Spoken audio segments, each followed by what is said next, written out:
From Eyewitness News, this is Indiana Insiders.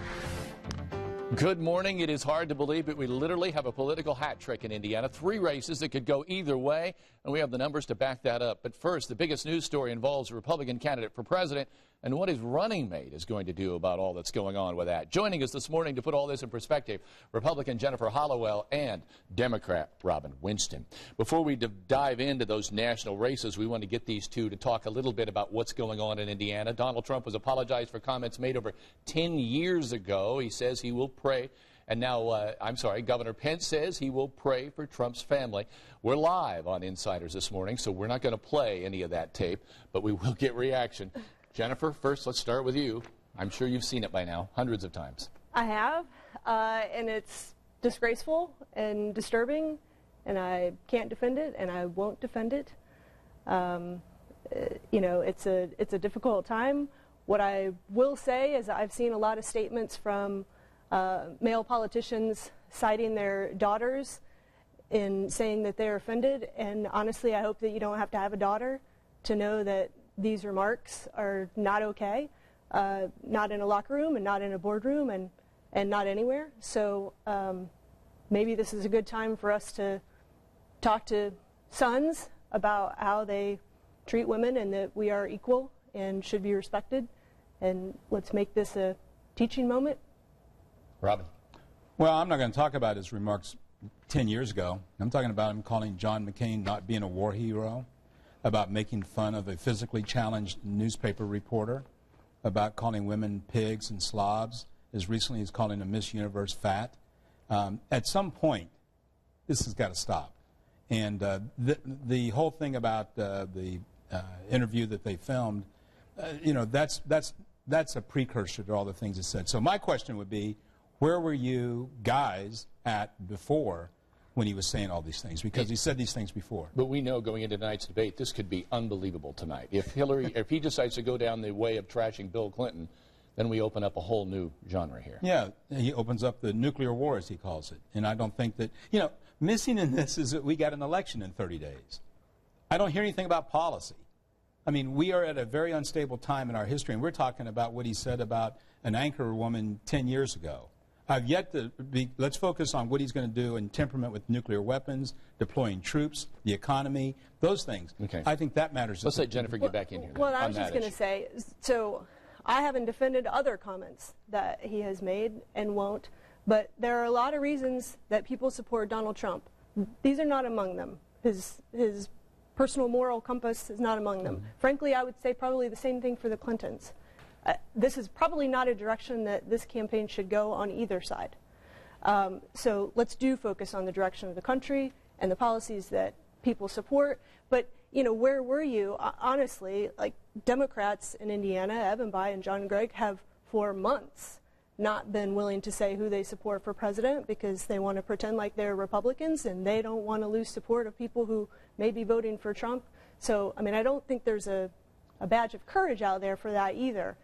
I just really hope that we will focus on the policies and the direction of this country, and maybe in tonight's debate we can address this in a way that hopefully can move us past it. I hope that the moderator will take control of these debates.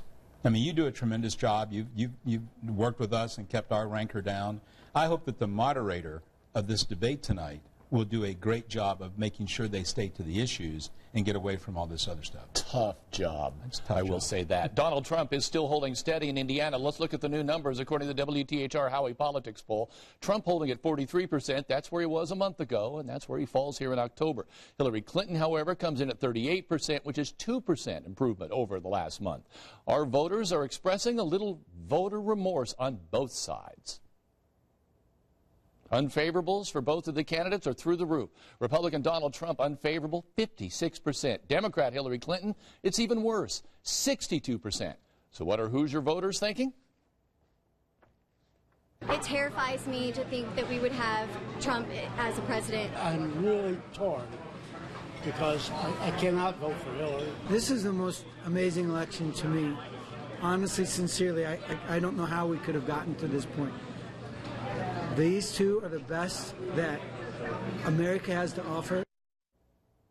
So that I'm hearing a lot of. Are these two the best that America has to offer? It's almost not Republican and Democrat at that point. Right. It's personality driven at this point. When you have such high unfavorables, that usually correlates to people saying, forget it, it's drizzling, it's raining, it's cold, I'm not going to vote. I hope people will go out to vote. I hope that voters will participate in this process.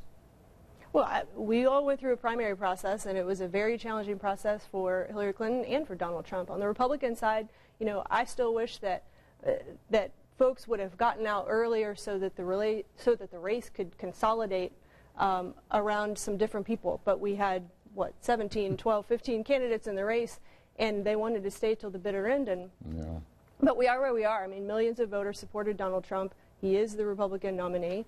And now we need to put our best foot forward, and hopefully he will address this and do well in the debate tonight. Governor Mike Pence took center stage last week in Virginia at Longwood University as well. It was the only vice presidential debate of the election. A lot of interruptions in this, but it may be remembered more actually for the tone of the debate rather than the substance. I heard rumblings before this of a possible 2020 campaign for Pence if everything should fall through for Trump. I don't quite know where all that stands now. Jennifer, let's start with you. Well, Governor Pence did an amazing job in the debate. I mean, everyone admitted that he won. He really performed well and has a lot to be proud of. I think that the tone was appropriate. Kaine, I really think, made a mistake with all the interruptions. He just seemed overly aggressive. It turned a lot of people off, including Democrats. Right away. It did. It just was too much. Too much and unnecessary. I don't know how many times you can explain away Donald Trump if you're Mike Pence. I mean, that poll you showed earlier, remember, was done before this video was shown, before 150 Republican leaders announced that they were not for him, before people started talking about maybe it should be Mike Pence as the top of the ticket. So that's all. This thing has been swirling so much. I don't know how Mike Pence even stays focused on running for vice president when you're putting out the flames of Donald Trump almost on an hourly basis. Well, I know when we come back, we're going to talk about the race for United States Senate. It's the race to watch in America for the Senate. And we'll talk about the governor's race when we come back.